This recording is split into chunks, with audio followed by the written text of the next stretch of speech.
Job interview conversation. Let's start. Good morning. Please come in and have a seat. Good morning, sir. Thank you. Tell me something about yourself.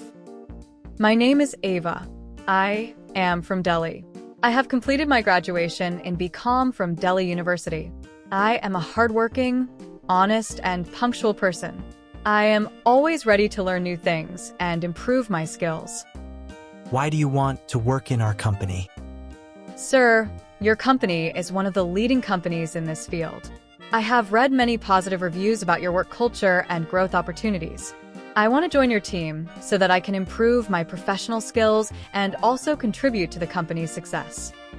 What do you know about our company? Your company was started in 2005 and has branches in many cities. You mainly focus on providing quality services to customers. You are also known for good customer support and employee-friendly policies. What are your strengths?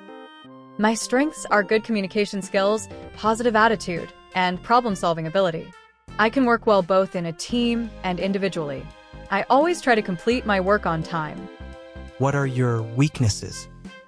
Sir, sometimes I try to do everything perfectly, which takes extra time. But now I am learning to manage my time better and focus on finishing tasks quickly and correctly. Do you have any work experience? I left my last job because I wanted better growth opportunities and a stable work environment where I can learn more and develop my career.